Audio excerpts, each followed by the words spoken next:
Hello dear students, welcome to VV education services Bhopal. आज हम unit fifth, ठीक है, यूनिट जो फोर्थ थी हमारी कंप्लीट हो चुकी है। अब है यूनिट फाइव। यूनिट फाइव का फर्स्ट टॉपिक है हमारा इंटरनेशनल फाइनेंसिंग, ठीक है।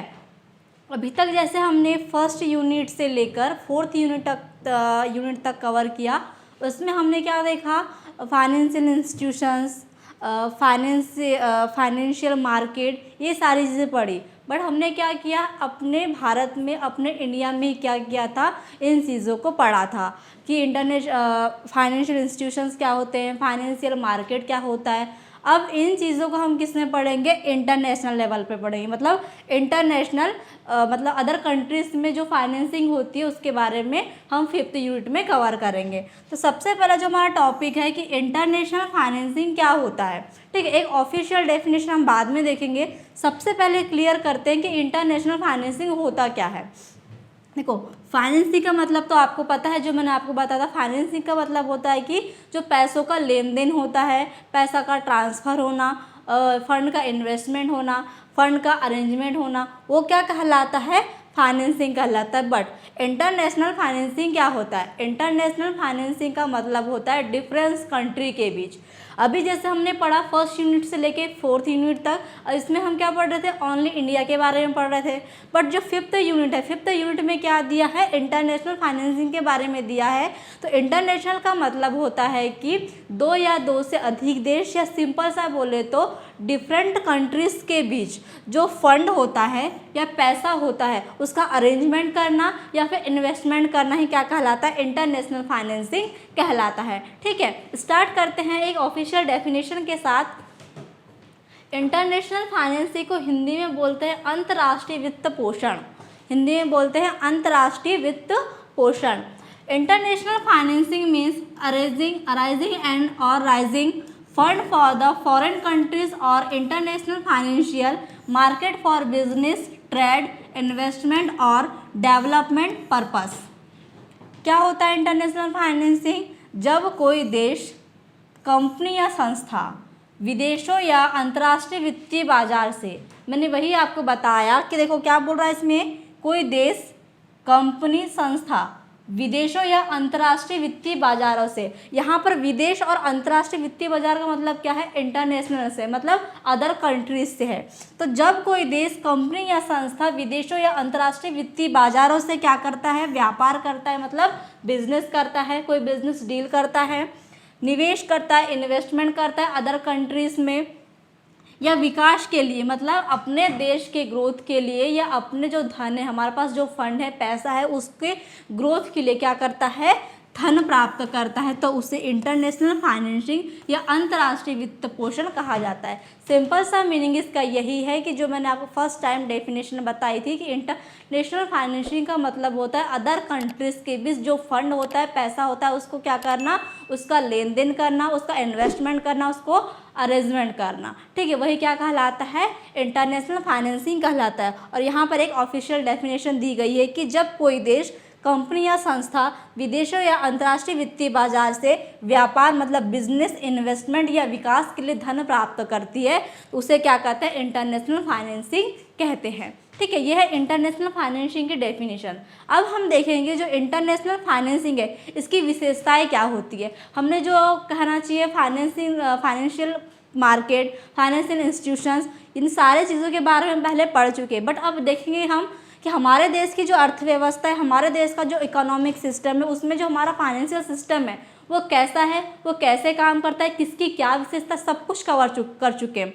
बट अब क्या है, इंटरनेशनल लेवल पर देखेंगे कि इंटरनेशनल जो फाइनेंसिंग होती है उसकी कौन कौन सी विशेषता होती है, और हमारे भारत देश के इकोनॉमिक सिस्टम से, हमारे देश के जो कहना चाहिए फाइनेंशियल सिस्टम से किस प्रकार का अलग है।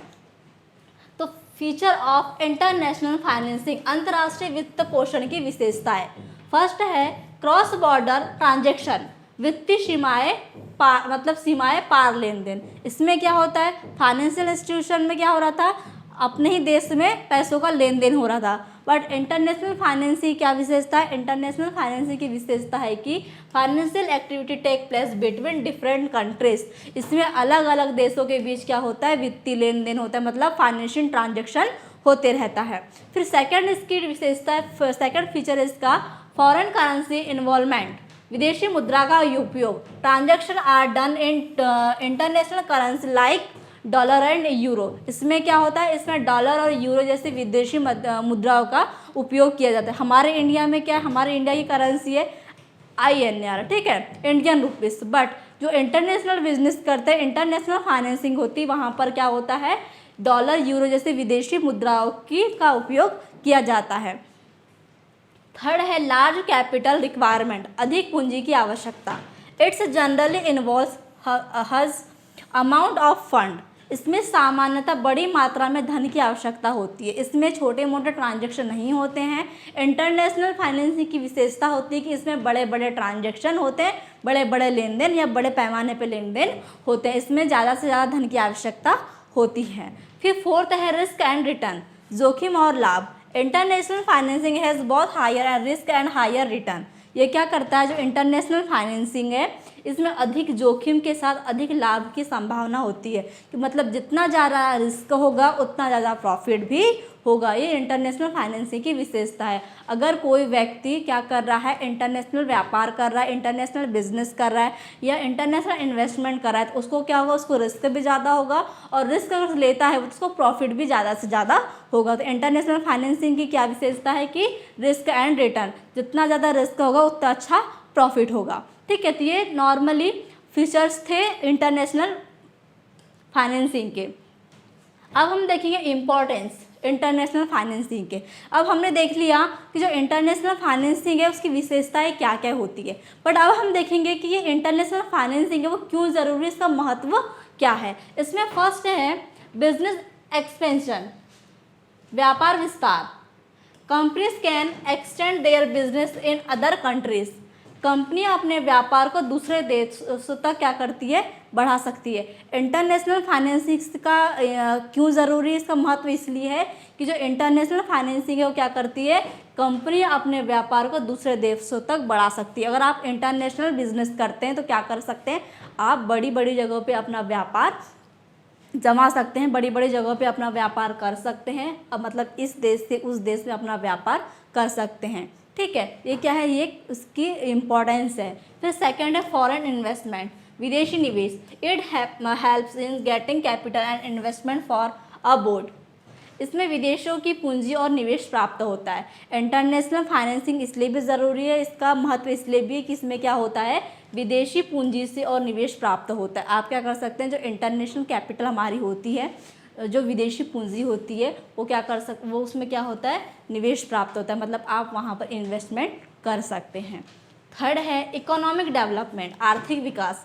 Support growth of industry and infrastructure, ये क्या करता है, उद्योगों और आधारभूत संरचना में विकास में सहायता करता है। मतलब जो हमारा आर्थिक सिस्टम कहना चाहिए, इकोनॉमिक सिस्टम है, उसको डेवलप करने, उसको ग्रोथ दिलाने में भी हेल्प करता है। इससे क्या होता है, जो हमारी इंडस्ट्री इंफ्रास्ट्रक्चर है उसको सपोर्ट मिलता है। फिर फोर्थ है इंटरनेशनल ट्रेड सपोर्ट, अंतर्राष्ट्रीय व्यापार में सहायता। Make import and export easier, इससे क्या होता है, जो आयात और निर्यात का काम है वो आसानी से हो जाता है। इंटरनेशनल फाइनेंसिंग क्या होता है, जैसे कि आपको एक देश से दूसरे देश में सामान को पहुंचाना है या वहां से लाना है, मतलब एक्सपोर्ट इंपोर्ट करना है, तो इसमें जो इंटरनेशनल फाइनेंसिंग है क्या होता है, अच्छी हेल्प आपकी कर सकता है। इसलिए भी क्या है, इंटरनेशनल फाइनेंसिंग ज़रूरी है। तो ये थे 4 पॉइंट आपके इम्पोर्टेंस ऑफ इंटरनेशनल फाइनेंसिंग के, क्योंकि इंटरनेशनल फाइनेंसिंग क्यों ज़रूरी है। अब है सोर्सेस ऑफ इंटरनेशनल फाइनेंसिंग, अंतर्राष्ट्रीय जो वित्त है, मतलब इंटरनेशनल जो फाइनेंसिंग है उससे कौन कौन से सोर्सेस है, ठीक है, अच्छा उसके स्रोत कौन कौन से हैं। इसमें फर्स्ट हम देखेंगे फॉरेन डायरेक्ट इन्वेस्टमेंट, FDI, विदेशी प्रत्यक्ष निवेश। इससे मतलब हिंदी में कहते हैं विदेशी प्रत्यक्ष निवेश, इसका फुल फॉर्म होता है फॉरेन डायरेक्ट इन्वेस्टमेंट, और जिसे शॉर्ट में बोलते हैं FDI। आपने FDI सुना भी होगा, है ना। तो foreign companies directly invest in other countries business, विदेशी कंपनी दूसरे देश के व्यवसाय में सीधे निवेश करती है। ठीक है। इसका सोर्सेज क्या है, देखो सोर्सेज कैसे बनाइए, विदेशी कंपनी क्या कर रही है, दूसरे देश के व्यवसाय में सीधे निवेश कर पा रही है। ये भी क्या है, ये भी इंटरनेशनल फाइनेंसिंग का स्रोत है। जब कोई विदेशी कंपनी अपने देश के में आके किसी भी कंपनी में इन्वेस्टमेंट करेगी तो ये क्या है उसके लिए, वो उसके लिए एक फाइनेंस का जरिया है, फाइनेंस का एक सोर्स है, क्योंकि उसने क्या किया, अपने देश से आकर हमारे देश की कंपनी में क्या किया है, इन्वेस्टमेंट किया है। तो वो क्या करेगी, अच्छा प्रॉफिट कमा के जाएगी। अच्छा प्रॉफिट कमाएगी तो क्या होगा, उसके लिए एक वो फाइनेंसिंग का स्रोत होगा या सोर्स होगा। सेकेंड है commercial bank. International bank provide loan to companies and government. अंतर्राष्ट्रीय बैंक कंपनी और सरकार को ऋण प्रदान करते हैं। सेकेंड सोर्स इसका क्या है, सेकेंड सोर्स ये है कि जो इंटरनेशनल बैंक होते हैं, इंटरनेशनल बैंक और कंपनियां सरकार को ऋण प्रदान करते हैं। ठीक है, कैसे हुआ इंटरनेशनल फाइनेंसिंग का स्रोत ये, क्योंकि जो अंतर्राष्ट्रीय बैंक होते हैं, इंटरनेशनल बैंक होते हैं, और जो कंपनियां होती है वो क्या करती है, गवर्नमेंट को लोन देती है। ये भी क्या हुआ, ये भी उसका इंटरनेशनल फाइनेंसिंग का एक सोर्स हुआ, क्योंकि जैसे वो लोन देगी उसको इंटरेस्ट रेट मिलेगा, इंटरेस्ट रेट मिलेगा तो उसके पास प्रॉफिट आएगा, उसको ये भी क्या है, इंटरनेशनल फाइनेंसिंग का एक स्रोत है। फिर थर्ड है इंटरनेशनल फाइनेंशियल इंस्टीट्यूशंस, अंतर्राष्ट्रीय वित्तीय संस्थाएं।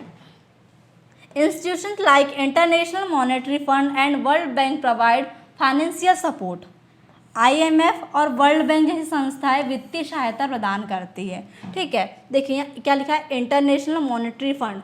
इंटरनेशनल मॉनेटरी फंड क्या है, इसको शॉर्ट में बोलते हैं IMF और वर्ल्ड बैंक। ये क्या है, ये एक संस्थान है, ठीक है, जो वित्तीय सहायता प्रदान करती है। अभी हम आगे पढ़ेंगे कौन कौन सी संस्थाएं जो हमें वित्तीय तरीके से हेल्प करती या सहायता करती है, या सीधे बोले तो इंटरनेशनल फाइनेंशियल जो इंस्टीट्यूशंस होती है वो भी पढ़ेंगे, और जो ट्रेड ऑर्गेनाइजेशंस होती है वो भी हम आगे कवर करेंगे। ठीक है, ये भी क्या है, जो IMF है और वर्ल्ड बैंक है, ये जो संस्थाएं होती है ये भी क्या करती है, ये भी इंटरनेशनल फाइनेंसिंग का एक स्रोत है। ये भी अपने पास क्या करती है, इन्वेस्टमेंट करवाती है। फिर फोर्थ है एक्सटर्नल कमर्शियल बोरोइंग, ECB, बाहरी वाणिज्यिक उधार।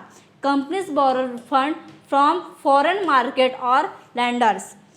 जो कंपनी विदेशी बाजार या ऋणदाताओं से क्या करती है, धन उधार लेती है। ये भी एक सोर्स है, क्या कर रही है कंपनी विदेशी बाजार मतलब जो फॉरेन मार्केट होते हैं, और ऋणदाता हो मतलब जो लोन लेते हैं, जो बोरोवर्स होते हैं, मतलब कहना चाहिए जो उधारकर्ता होते हैं, उनसे क्या कर सकती है, धन उधार लेती है। तो ये भी क्या है, ये भी इंटरनेशनल फाइनेंसिंग का एक सोर्स है।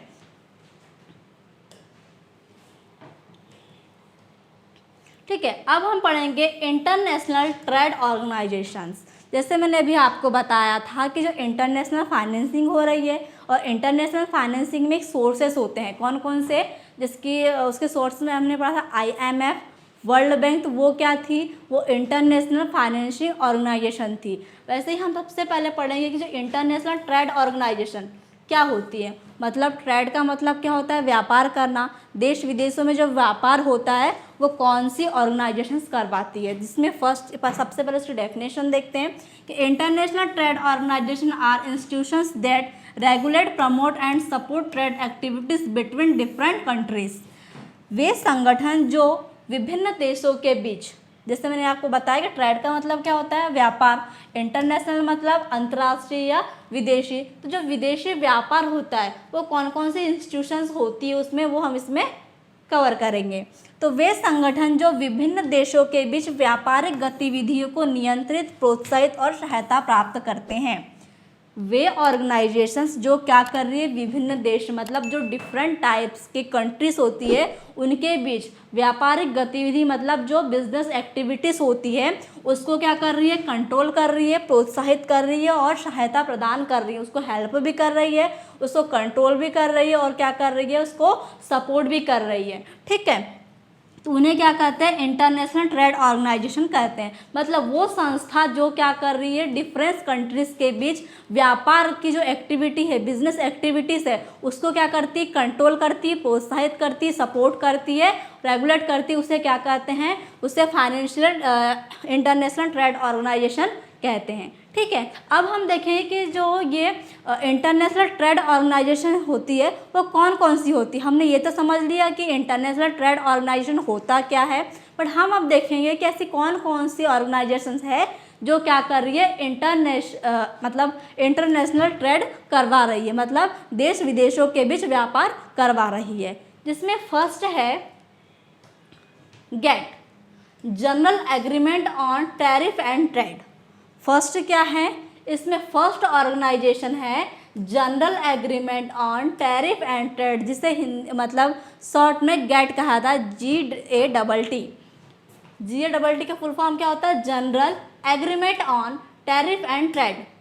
यहाँ दो वर्ड हैं, टैरिफ और ट्रेड। ट्रेड का मतलब क्या होता है, इंटरनेशनल बिजनेस, जो इंटरनेशनल अदर कंट्रीज़ के बीच, मतलब डिफरेंस कंट्रीज़ के बीच जो बिजनेस होता है उसे ट्रेड कहते हैं। और टैरिफ किसे कहते हैं, जो लेन देन होता है कंट्रीज़ के बीच, जो लेन देन होता है उसे कहते हैं tariff. GATT was an international agreement formed to reduce trade barriers and promote free trade among countries। GATT क्या है, GATT एक अंतर्राष्ट्रीय समझौता है जिसका उद्देश्य व्यापारिक बाधाओं को कम करना और देशों के बीच मुक्त व्यापार को बढ़ावा देना था। जैसे कि मैंने आपको बताया था कि इंटरनेशनल ट्रेड ऑर्गेनाइजेशन का काम क्या है, या इंटरनेशनल ट्रेड ऑर्गेनाइजेशन क्या होती है, जो डिफरेंस कंट्रीज़ के बीच क्या कर रही है, व्यापार कर रही है, या व्यापार की जो एक्टिविटीज़ है उसको प्रोत्साहित कर रही है, उसको सपोर्ट कर रही है, इसको कंट्रोल कर रही है। तो इसमें फर्स्ट ऑर्गेनाइजेशन कौन सी है, गेट है। और गेट क्या करती है, गेट एक समझौता है, एक एग्रीमेंट है, इंटरनेशनल समझौता है जिसका उद्देश्य क्या है कि व्यापारिक बाधाओं, मतलब जो इंटरनेशनल बिजनेस में बैरियर्स आती है, जो बाधाएं आती हैं, उसको कम करना और देशों के बीच मुक्त तरीके से व्यापार हो सकना। मतलब कोई किसी प्रकार की बाधा ना आए। अगर इस देश का सामान दूसरे देश में जा रहा है, दूसरे देश का सामान इस देश में आ रहा है, तो दोनों देशों के बीच जो भी कहना चाहिए पैसों से लेके जुड़ा ट्रांजेक्शन, वस्तुओं से या सर्विसेज से जुड़े जो भी ट्रांजेक्शन हो रहे हैं, जो भी एक्सपोर्ट इंपोर्ट हो रहा है, उसमें किसी भी प्रकार की कोई भी बैरियर्स, कोई भी बाधा नहीं आनी चाहिए। पूरा जो व्यापार है वो मुक्त तरीके से फ्री हैंडेड होना चाहिए। किसका काम था, गेट का था। ठीक है, इसके फीचर्स क्या है, reduce tariff and trade barriers, आयात शुल्क और व्यापारिक बाधाओं को कम करना। मतलब जो आयात में शुल्क लग रही है और जो व्यापारिक बाधाएं आ रही है, ठीक है, मतलब जो कहना चाहिए बिजनेस एक्टिविटी में जो बैरियर्स आ रही है उसको कम करना और अंतर्राष्ट्रीय मुक्त व्यापार को बढ़ावा देना। मतलब जो कंट्रीज है उनके बीच जो व्यापार हो रहा है उसको फ्री हैंडेड करना। किसकी विशेषता है, गेट की ये विशेषता है। और इसका उद्देश्य क्या है, इसका उद्देश्य है विश्व व्यापार को बढ़ावा देना। मतलब जो वर्ल्ड ट्रेड होता है, ठीक है, जो वर्ल्ड ट्रेड होता है उसको बढ़ावा देना, उसको इंक्रीज करना। फिर सेकंड है मेंटेन फेयर ट्रेड प्रैक्टिस, जो निष्पक्ष व्यापार है उसको भी क्या करना, उसको बनाए रखना। कि मतलब किसी के पक्ष, मतलब न्याय का साथ देना, अन्याय का साथ ना देना, निष्पक्ष व्यवहार करना, निष्पक्ष व्यापार को बढ़ावा देना। किसकी विशेषता है, किसका ऑब्जेक्टिव है, गेट का। ठीक है, तो ये फर्स्ट थी इंटरनेशनल ट्रेड ऑर्गेनाइजेशन। अब सेकंड है वर्ल्ड ट्रेड ऑर्गेनाइजेशन, जिसका नाम ही क्या है, वर्ल्ड ट्रेड ऑर्गेनाइजेशन है। ये क्या है, एक इंटरनेशनल ट्रेड ऑर्गेनाइजेशन है। WTO is an international organization on that manage and regulate trade rules between countries। WTO एक अंतर्राष्ट्रीय संगठन है जो देशों के बीच व्यापार नियमों का संचालन और नियंत्रण करता है। ठीक है, हमने सबसे पहले क्या देखा, सबसे पहले हमने फर्स्ट इसमें देखा था गेट, ठीक है, general agreement on tariff and trade. और सेकंड क्या है, WTO वर्ल्ड ट्रेड ऑर्गेनाइजेशन। तो वर्ल्ड ट्रेड ऑर्गेनाइजेशन क्या है, वर्ल्ड ट्रेड ऑर्गेनाइजेशन एक अंतर्राष्ट्रीय संगठन है, मतलब इंटरनेशनल ऑर्गेनाइजेशन है जो देशों के बीच व्यापार नियमों और संचालन का नियंत्रण करता है। मतलब उसका भी यही काम है कि अगर दो देशों के बीच या डिफरेंट कंट्रीज़ के बीच व्यापार हो रहा है तो उसे क्या करना, उसके जो व्यापार में नियम लगते हैं, जो नियम रेगुलेट होते हैं, जो रूल्स फॉलो होते हैं, उसे क्या करना, उसको रेगुलेट करना और उसे कंट्रोल करना, ताकि कोई भी देश आयात निर्यात में, एक्सपोर्ट इंपोर्ट में या एक देश से दूसरे देश में अगर व्यापार करता है तो उसे किसी प्रकार की कोई भी नियम ना तोड़े, वो सारे नियम को फॉलो करते हुए उसको क्या करें, रेगुलेट करें। ठीक है, किसका काम है, वर्ल्ड ट्रेड ऑर्गेनाइजेशन का काम। इसका फीचर्स क्या है, इसकी फीचर्स है कि सॉल्व्स इंटरनेशनल ट्रेड डिस्प्यूट, अंतर्राष्ट्रीय व्यापार विवादों को सुलझाना। अगर इंटरनेशनल बिजनेस में किसी भी प्रकार का कोई विवाद होता है, कोई भी बैरियर्स आती है, उसको सुलझाना किसका काम है, वर्ल्ड ट्रेड ऑर्गेनाइजेशन का। सेकंड क्या है, क्रिएट ग्लोबल ट्रेड रूल्स, वैश्विक व्यापार नियम बनाता है। ग्लोबल ट्रेड रूल्स मतलब बहुत बड़ी संख्या में, या कहना चाहिए एक लॉन्ग टर्म प्रोसेस। ग्लोबल मतलब बहुत बड़ा और बहुत लॉन्ग टर्म जो प्रोसेस होती है उसके क्या करना, उसको व्यापार नियम बनाता है। मतलब अगर आप एक पूरे 2-4 देश मिलकर क्या कर रहे हैं, ग्लोबल कैपिटल मार्केट बना रहे हैं, उसको क्या कर रहे हैं, लॉन्ग टर्म चला रहे हैं, उसके लिए क्या करता है, ये नियम बनाता है। इसके ऑब्जेक्टिव क्या है, इसका उद्देश्य है प्रमोट स्मूथ इंटरनेशनल ट्रेड, अंतर्राष्ट्रीय व्यापार को सुचारू बनाना। ठीक है, क्या करना, अंतर्राष्ट्रीय व्यापार को सुचारू बनाना। Encourage for competition in trade, इसका काम क्या है कि व्यापार में निष्पक्ष प्रतिस्पर्धा को बढ़ावा देना। मतलब जो भी कंपटीशन हो रहा है एक बिजनेस में, उसको क्या करना, निष्पक्ष तरीके से काम करना, उसमें किसी भी प्रकार का कोई अन्यायपूर्ण काम नहीं होना चाहिए। किसका काम है, वर्ल्ड ट्रेड ऑर्गेनाइजेशन का काम है। फिर थर्ड है United nation conference on trade and development, जिसे बोलते हैं UNCTAD, अंगटाड। ठीक है, इससे बोलते हैं अंगटाड, हिंदी में बोला जाता है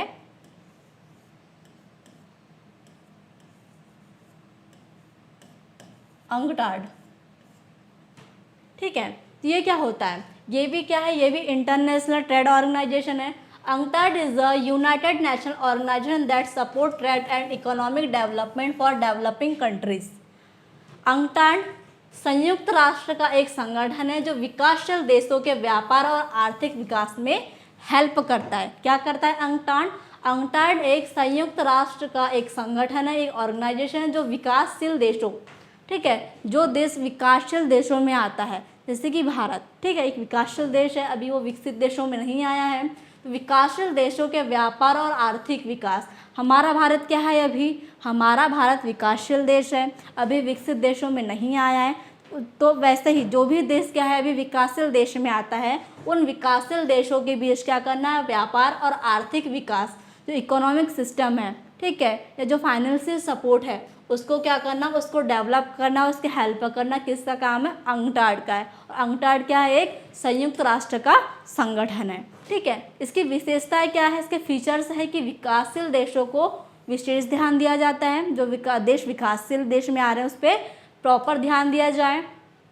provide trade related guidance and supports, व्यापार संबंधी मार्गदर्शन और सहायता प्राप्त करना। जैसे कि अभी हमने देखा था, इसके पहले गैट देखा, WHO देखा, तो सबके काम क्या है, सब एक इंटरनेशनल ट्रेड ऑर्गेनाइजेशन है, बट सबका काम क्या है, थोड़ा थोड़ा अलग है। ठीक है, जैसे कि WHO में क्या था, वो नियम जो थे उसके लिए, जो व्यापार के लिए नियम बने थे, उसको क्या कर रहा था, कंट्रोल कर रहा था और संचालित कर रहा था। और इसका काम क्या है, किसका काम है कि जो व्यापार संबंधी मार्गदर्शन और सहायता प्राप्त करना। अगर कोई बिजनेस या कोई कंपनी क्या कर रही है, इंटरनेशनल बिजनेस कर रही है, तो उसे क्या करना, उसको मोटिवेट करना, उसको मार्गदर्शन देना और उसकी हेल्प करना। ठीक है, इसका ऑब्जेक्टिव क्या है, इसका उद्देश्य है विकासशील देशों की आर्थिक वृद्धि करना, जो देश विकासशील देश में आ रहे हैं उसकी आर्थिक वृद्धि करना, ताकि वो विकसित देशों में आ सके। Increase participation in world trade, और क्या, जो वो विश्व व्यापार में भागीदारी बढ़ा सके। मतलब increase participation in world trade, जो वर्ल्ड ट्रेड होता है उसमें पार्टिसिपेट कर सके कौन, विकासशील देश। ये किसका काम है, ये काम है UNCTAD का। ठीक है, तो ये क्या थी, हमारी वर्ल्ड ट्रेड ऑर्गेनाइजेशंस थी। अब हम देखते हैं, ये थी इंटरनेशनल ट्रेड ऑर्गेनाइजेशंस। अब हम देखेंगे इंटरनेशनल फाइनेंशियल इंस्टीट्यूशंस। सबसे पहले क्या हमने देखा, सबसे पहले हमने देखा इंटरनेशनल ट्रेड ऑर्गेनाइजेशन। अब हम देखेंगे इंटरनेशनल फाइनेंसिंग इंस्टीट्यूशंस कौन कौन सी होती है। International financial institutions are organization that provide financial assistance, loan and economic support to different countries for development and growth. वे संस्थाएं जो विभिन्न देशों को विकास और आर्थिक वृद्धि के लिए ऋण, वित्तीय सहायता और आर्थिक सहयोग प्रदान करती है, इंटरनेशनल फाइनेंशियल इंस्टीट्यूशंस कहलाती है। क्या है? जो इंटरनेशनल फाइनेंशियल इंस्टीट्यूशन है वो क्या होती है? इंटरनेशनल फाइनेंशियल इंस्टीट्यूशंस वे संस्थाएं जो विभिन्न देशों के बीच, मतलब डिफरेंस कंट्रीज के बीच क्या कर रही हैं? डिफरेंस कंट्रीज को विकास और आर्थिक वृद्धि, मतलब डेवलपमेंट और इकोनॉमिक ग्रोथ के लिए लोन देती है, वित्तीय सहायता करती है, मतलब जो उनकी फाइनेंशियल उनको हेल्प करती है, आर्थिक सहयोग मतलब फाइनेंशियल हेल्प करती हैं, फाइनेंशियल हेल्प प्रदान करती है, वही क्या कहलाती है? इंटरनेशनल फाइनेंशियल इंस्टीट्यूशंस कहलाती है। देखो, हमने जो देखा था इंटरनेशनल ट्रेड ऑर्गेनाइजेशन, वो क्या कर रही थी? वो अदर कंट्रीज़ के बीच या जो डिफरेंस कंट्रीज़ के बीच व्यापार करवा रही थी। और ये क्या कर रही है? ये डिफरेंस कंट्रीज़ के बीच देशों के मतलब कहना चाहिए डिफरेंस कंट्रीज़ के बीच क्या हो रहा है? देशों के विकास, आर्थिक वृद्धि, मतलब जो कंट्रीज़ है उनकी ग्रोथ, उनका डेवलपमेंट, इकोनॉमिक कहना चाहिए वृद्धि, उसको क्या कर रही है? ऋण दे रही है, मतलब लोन देती है, उसकी फाइनेंशियल हेल्प करती है और आर्थिक उनको सहयोग प्रदान करती है, वो कहलाती है इंटरनेशनल फाइनेंसिंग इंस्टीट्यूशंस। मतलब उसका काम था व्यापार करवाना, और इनका काम है कि जो भी इंस्टीट्यूशंस या कहना चाहिए जो भी देश कहना चाहिए अदर कंट्रीज जो व्यापार कर रही है उनको फाइनेंशियल सपोर्ट करना, उनको ऋण देना, उनको लोन देना, उनको क्या करना? उनको फाइनेंशियल हेल्प करना। ये किसका काम है? फाइनेंशियल इंस्टीट्यूशंस का काम है। अब हम देखेंगे कि जो फाइनेंशियल इंस्टीट्यूशंस है, इंटरनेशनल फाइनेंशियल इंस्टीट्यूशंस है, कौन कौन सी है? फर्स्ट है इंटरनेशनल मॉनेटरी फंड। अभी जब हम पढ़ रहे थे इम्पोर्टेंस फीचर, उसमें एक वर्ड आया था, सोर्सेस में पढ़े थे हमने कि ये क्या करता है? जो इंटरनेशनल फाइनेंसिंग है उसमें एक प्रकार का सोर्स क्या है? IMF भी है, वर्ल्ड बैंक भी है, इससे भी क्या किया जाता है? इससे भी पैसा कलेक्ट किया जाता है। ये भी क्या है? इंटरनेशनल फाइनेंसिंग का एक प्रकार का सोर्स है। तो इंटरनेशनल मॉनेटरी फंड को हिंदी मतलब शॉर्ट में कहते हैं IMF। IMF का फुल फॉर्म क्या है? International monetary fund. International monetary fund होता क्या है? IMF an international financial institution that provide financial assistance that maintain monetary stability among countries. IMF एक अंतर्राष्ट्रीय वित्तीय संस्था है जो देशों को वित्तीय सहायता प्रदान करती है और मौद्रिक स्थिरता बनाए रखती है। क्या करती हैं? जो इंटरनेशनल मॉनेटरी फंड है, इंटरनेशनल मॉनेटरी फंड एक क्या है? अंतर्राष्ट्रीय मतलब इंटरनेशनल वित्तीय संस्था, फाइनेंशियल ऑर्गेनाइजेशन है जो देशों को मतलब अदर कंट्रीज आ गई इसमें, कंट्रीज को वित्तीय सहायता मतलब फाइनेंशियल हेल्प प्रदान करती है और मौद्रिक स्थिरता बनाए रखती है। मतलब जो करेंसी है, जो मुद्रा है, उसको बनाए रखती है। मतलब जो फाइनेंशियल है कंडीशन है, जो पैसा है, जो फंड है, उसको बनाए रखती है, उसको स्टेबल रखती है। किसका काम है? इंटरनेशनल मॉनेटरी फंड का काम है। अब इसकी विशेषताएं क्या क्या है? Provide loan to members country, सदस्य देशों को ऋण प्रदान करना, मतलब जो देश क्या कर रहे हैं? इंटरनेशनल बिजनेस कर रहे हैं, ट्रेड कर रहे हैं, उनको फाइनेंशियल हेल्प करना, उनको लोन देना। सेकंड इसका फीचर है मेंटेन एक्सचेंज रेट स्टेबिलिटी, विनिमय दर की स्थिरता बनाए रखना। ठीक है, क्या है सेकंड? इसका सेकंड फीचर है कि विनिमय दर जो होती है उसको स्टेबल बनाए रखना। फिर इसके ऑब्जेक्टिव है, इसका ऑब्जेक्टिव है प्रमोट इंटरनेशनल मॉनेटरी कोऑपरेशन, अंतर्राष्ट्रीय मौद्रिक सहयोग को बढ़ावा देना। जो इंटरनेशनल मौद्रिक सहयोग होता है या इंटरनेशनल मॉनेटरी कोऑपरेशन होता है उसको क्या करना? उसको बढ़ावा देना, उसका सपोर्ट करना। फिर help countries facing financial crisis, जो आर्थिक संकट होते हैं, आर्थिक संकट में क्या करना? देशों की सहायता करना। आर्थिक संकट अगर किसी देश पे आ रहा है तो उसे क्या करना, उसको फाइनेंशियल स्टेबल बनाना और उसको फाइनेंशियल हेल्प करना भी किसका काम है, इंटरनेशनल मॉनेटरी फंड या IMF का काम होता है, या इसका उद्देश्य होता है कि अगर किसी भी देश को आर्थिक संकट आ रहा है, उसके पास पैसों की कमी है, उसके पास फंड की कमी है, वो इंटरनेशनल बिजनेस नहीं कर पा रहा है, तो IMF इंटरनेशनल मॉनेटरी फंड उसे हेल्प करता है। ठीक है। अब सेकेंड है world bank. World bank is an international institution that provide loan and financial support for development project.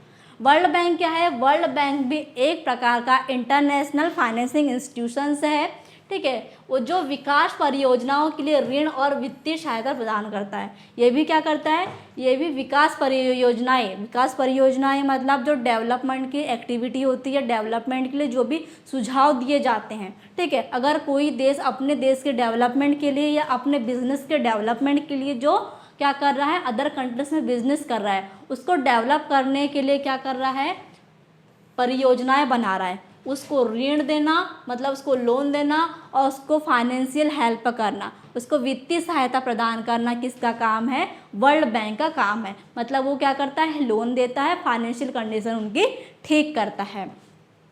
इसके फीचर्स है कि ये विकास परियोजना को वित्त प्रदान करते हैं, मतलब लोन प्रदान करते हैं, उनकी फाइनेंशियल कंडीशन ठीक करते हैं। Support poor and developing country, जो गरीब और विकासशील देश होते हैं उनकी सहायता करता है। इसका मेन उद्देश्य क्या है, सदस्य देशों में गरीबी कम करना, मतलब जो देश उनके देशों से सदस्यता बनाए हुए हैं उन्हें क्या करना, उनकी गरीबी को कम करना, उसको फाइनेंशियल सपोर्ट करना और प्रमोट इकोनॉमिक डेवलपमेंट, जो आर्थिक विकास है उसको बढ़ावा दिया जाता है ताकि उनका देश का जो इकोनॉमिक सिस्टम है वो ग्रोथ कर सके, ऊपर उठ सके। ये किसका काम है, वर्ल्ड बैंक का काम है। तो इजीली कहे तो वर्ल्ड बैंक का काम क्या है, वर्ल्ड बैंक का काम है कि जो विकास परियोजनाएं होती है जिससे देश विकास कर सके, विकसित देशों में आ सके, उनको क्या करती है, उनको लोन और फाइनेंशियल हेल्प करती है। किसका काम है, वर्ल्ड बैंक का काम है। अब थर्ड है इसमें एशियन डेवलपमेंट बैंक, जिसे ADB कहा जाता है। ये भी क्या है, ये भी एक इंटरनेशनल फाइनेंशियल इंस्टीट्यूशंस है। ADB is the regional financial institution that supports economic growth in Asian country. ADB एक क्षेत्रीय वित्तीय संस्था है जो एशियाई देशों के आर्थिक विकास में सहायता करती है। ये क्या है, ये एक क्षेत्रीय वित्तीय संस्था है, मतलब एक प्रकार का क्षेत्र, मतलब एरिया, अलग एरिया। देखो अभी हम क्या बात कर रहे थे, हमने जिस संस्था की बात किया, जिस ऑर्गेनाइजेशन की बात किया, वो ऑल टोटल पूरी कंट्रीज में काम कर रहा था, ऑल टोटल पूरी कंट्रीज को हेल्प कर रहा था। बट ये क्या है, ये एक्चुअल में एक एरिया पे काम करती है। क्या है, क्षेत्रीय वित्तीय संस्था है, मतलब एरिया जो होता है, जो रीजनल फाइनेंशियल इंस्टीट्यूशन वो है जो एशियाई देशों में, कौन से देशों में, एशियाई देशों में आर्थिक विकास में हेल्प करती है। इसकी मेन विशेषता क्या है, ये क्या करती है, एशियाई देशों को लोन देती है।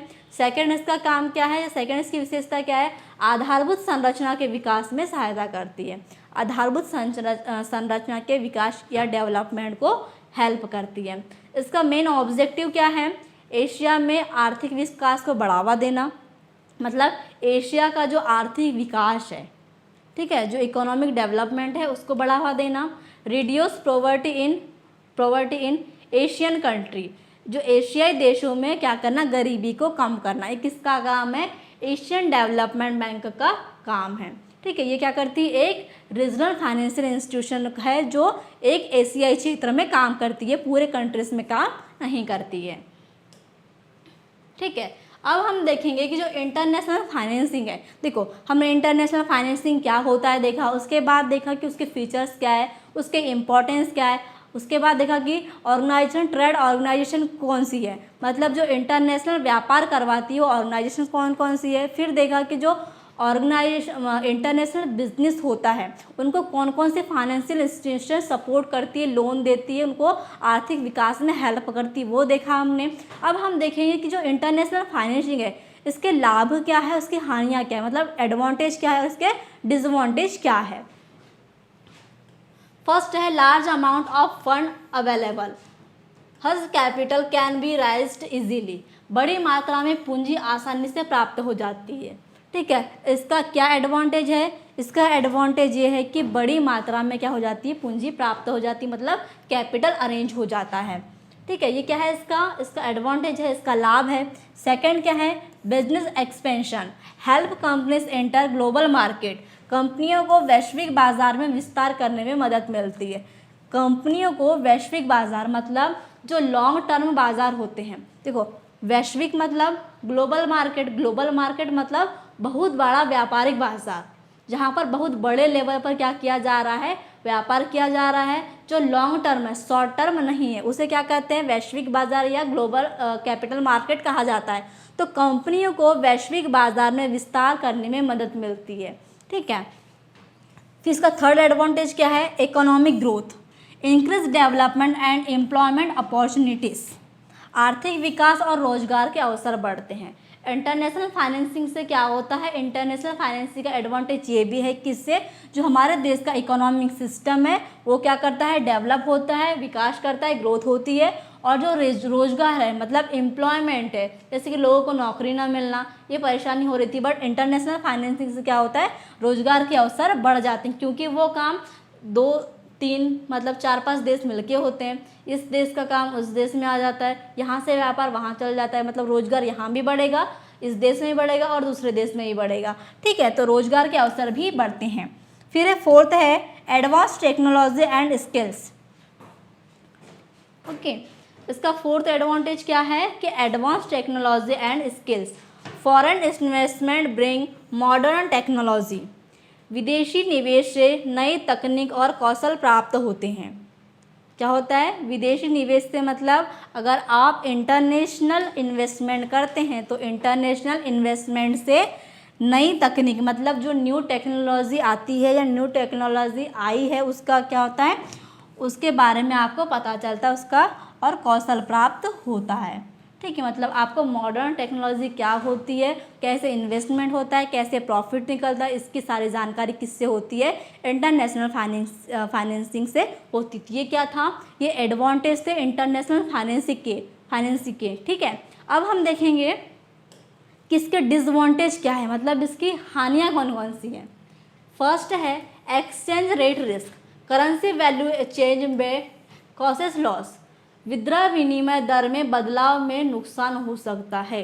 ठीक है, इसका एक डिसएडवांटेज ये है कि जब मुद्रा विनिमय दर मतलब जब करेंसी जो होती है वो एक्सचेंज होती है, मुद्रा विनिमय दर मतलब जैसे कि जो करेंसी एक्सचेंज होती है, जैसे कि इंडियन रुपीज़ को डॉलर में कन्वर्ट करना, डॉलर को इंडियन रुपीज़ में कन्वर्ट करना, या डॉलर को यूरो में कन्वर्ट करना, यूरो को डॉलर में कन्वर्ट करना। तो जैसे कि जो कहना चाहिए जो करेंसी है, ठीक है, करेंसी एक्सचेंज होती है तो क्या होगा, जो करेंसी वैल्यू है मतलब जो मुद्रा विनिमय दर है मतलब जो करेंसी की वैल्यू है वो क्या होती है, उसमें बदलाव होता है, उससे नुकसान हो सकता है। ये इसका क्या है, एक डिसएडवांटेज की एक हानि है। सेकंड है high dependence of foreign countries. Second क्या है, high dependence on foreign countries, excess dependence many affect economy, विदेशों पर अधिक निर्भरता अर्थव्यवस्था को प्रभावित कर सकती है। क्या है इसका सेकंड डिसएडवांटेज ये है कि विदेशों पर अधिक निर्भरता मतलब आपका क्या करता है, इंटरनेशनल फाइनेंसिंग से क्या हो रहा है, आप इंटरनेशनल व्यापार कर रहे हैं, इंटरनेशनल व्यापार से जो हमारे अधिक निर्भरता है, हम क्या करने लगे, इंटरनेशनल व्यापार से हमारा जो निर्भरता है, हमारी जो डिपेंडेंसी है वो अदर कंट्रीज़ पे ज़्यादा हो गई है। अपने देश से ज़्यादा हम क्या कर रहे हैं, इंटरनेशनल व्यापार कर रहे हैं, तो हमारा जो कहना चाहिए ट्रस्ट कहना चाहिए या हमारी डिपेंडेंसी वो अदर कंट्रीज़ पे ज़्यादा हो गई है। तो क्या अधिक निर्भरता अर्थव्यवस्था को प्रभावित कर सकती है। देखो आप अगर इंटरनेशनल बिजनेस कर रहे हैं मतलब आप इंटरनेशनल करेंसी का उपयोग करेंगे और इंटरनेशनल करेंसी का उपयोग करेंगे और जब चीज़ें चेंज होगी तो क्या होगा, हमारे देश की जो अर्थव्यवस्था है, हमारे देश का जो इकोनॉमिक सिस्टम है उसको क्या करेगी, वो प्रभावित करेगी। तो ये क्या है, ये भी एक इंटरनेशनल फाइनेंसिंग की डिसएडवांटेज है। थर्ड है political risk, political changes in country can create problem, countries can create problems, देशों में राजनीतिक बदलाव समस्या पैदा कर सकते हैं। ठीक है, इसका डिसएडवांटेज ये भी है कि देशों में अगर राजनीतिक बदलाव हो रहा है वहाँ पर क्या होगी, समस्या या प्रॉब्लम क्रिएट हो सकती है। फिर फोर्थ है high cost repayment, interest and repayment burden में इंक्रीज, ब्याज और भुगतान का भार बढ़ सकता है। इंटरनेशनल फाइनेंसिंग से क्या होता है, जो इंटरेस्ट रेट है और रीपेमेंट है उसका भार बढ़ जाता है। ये क्या है, ये डिसएडवांटेज है किसके, इंटरनेशनल फाइनेंसिंग के। अब देखिए कोई भी काम हो, अगर आप इंटरनेशनल बिजनेस कर रहे हैं, आप अपने ही कंट्री में क्या कर रहे हैं, बिजनेस कर रहे हैं, किसी भी चीज़ के दो पहलू होते हैं, या तो आपको प्रॉफिट होगा या तो आपको लॉस होगा। वैसे ही क्या होता है, अगर किसी चीज़ के लाभ है तो उसकी क्या होती है, हानियाँ भी होती है। ये थे इंटरनेशनल फाइनेंसिंग हमारा टॉपिक। इसमें हमने सारी चीज़ें 1 बाय 1 क्लियर की है। तो आई होप आपको ये टॉपिक इंटरनेशनल फाइनेंसिंग अच्छे से समझ में आया होगा। Thank you very much.